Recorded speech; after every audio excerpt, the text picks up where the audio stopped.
Greetings, everyone. Happy Tuesday. Like, what day is it? It's Tuesday.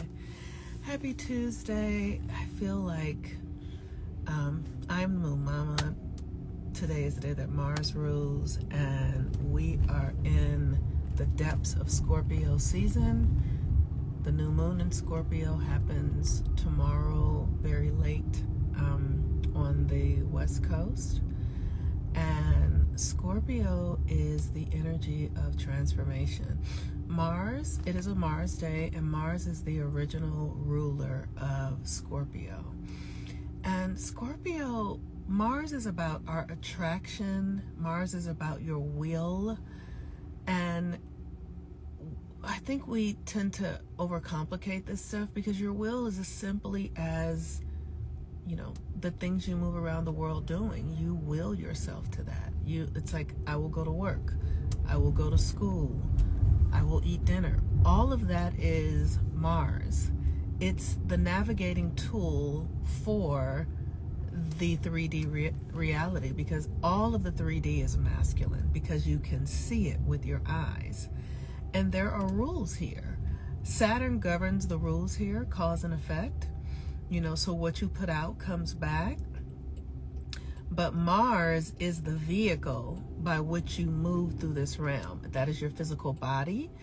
And that is because of Scorpio, it is your power. It's actually energy. It's actually energy that allows you. It's like the gas in your tank that allows you to move through this world. We are energetic beings, and energy is the ruling force here. And Mars is the vehicle that allows us to navigate this realm through our will center. Now, where is that on your body? Your will center is your solar plexus. It's the area beneath your chest, like your breasts. I know men don't have breasts, but those nipples that didn't develop into breasts.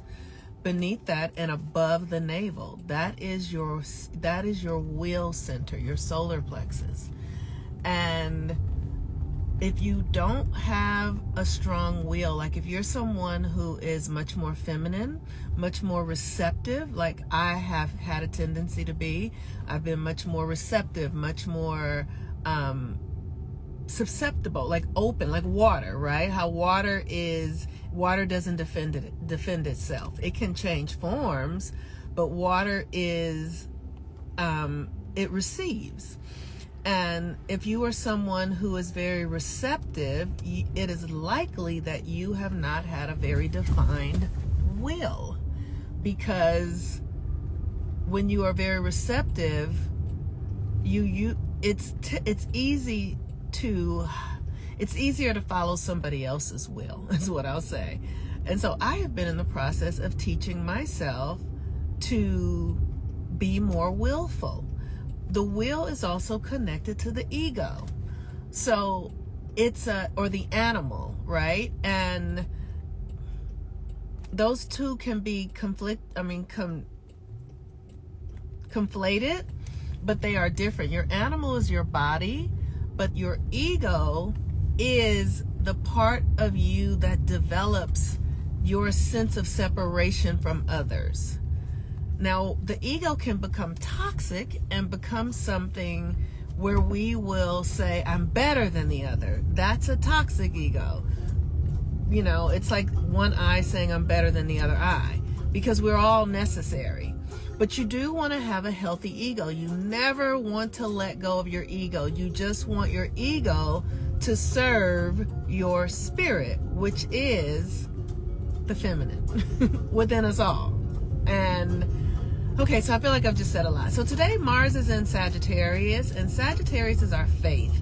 So today is a day that we want to be acting on our faith. We want to be taking actions on our faith.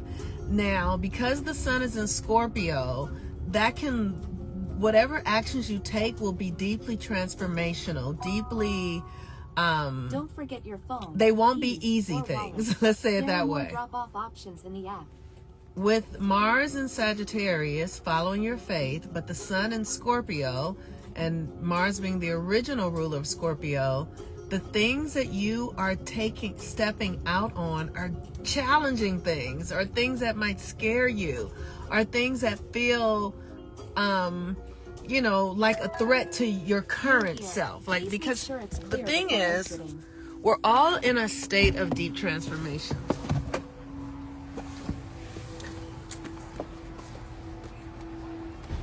We're all moving through a deep death right now in the world, and especially in the West. The old ways are dying because we are awakening to the truth. The world that we existed in is dissolving really rapidly. It's dying. And the world that we are going to exist in has to be born through you. And so that requires that you be willing to die to old parts of yourself, which is an act of faith. Because you might not know who you're becoming, you might not have a clear understanding of what's next, but you do know that who you have been can live no more. How you have functioned can exist no more. It's a liminal space. Like, I'm in it myself right now, and it is profoundly uncomfortable. And I know that I'm where I'm meant to be. And I'm experiencing like a deep feeling of loneliness. And the loneliness is not for people. The loneliness is because I've created space in my field where who I am becoming is not clear yet. It's almost like I'm yearning for some sense of connection because I've so emptied out. And this is the death. This is the alchemy. This is the transformation.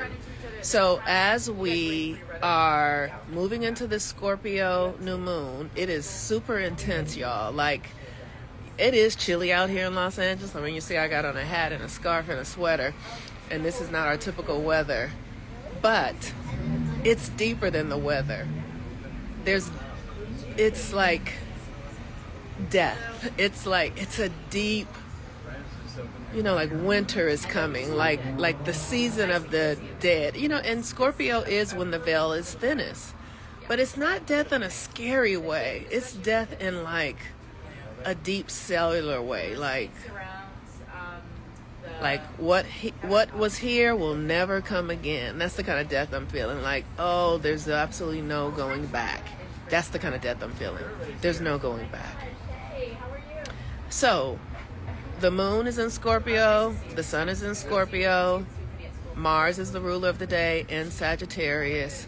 We also have a grand water trine happening with Saturn in Pisces, Scorpio conjunct Lilith, the sun in Scorpio conjunct Lilith, another water sign, and then Jupiter in Cancer. So we are being purified. We are being purified at the deepest levels.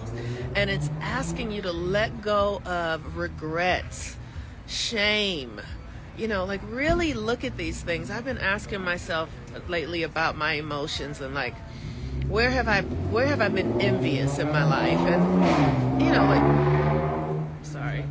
where have I experienced myself being envious? And I have carried a lot of deep envy and jealousy because my life has, I've wanted things that I couldn't have access to. I remember when I was in college and I really wanted to pledge. I wanted to pledge so bad. This is one of my examples. I wanted to pledge so bad. And if I remember correctly, like maybe I was pursued by the AKAs and I was considering pledging AKA, but then I started dating a Q and was like, I can't pledge AKA because I am dating a Q. I don't know why that was my thought, but I wanted to be like a sister to that fraternity because my boyfriend was there, and I didn't get accepted. I didn't get accepted into Delta.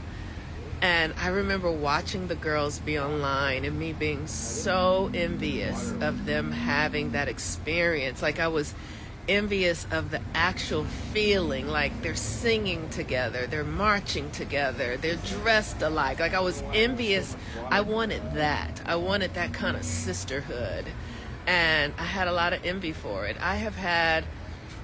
Envy has just been something that has been a thing, and feeling like ashamed that I wasn't chosen, feeling ashamed that there was something about me that they didn't like the shame of it all, right? Because envy is associated with shame.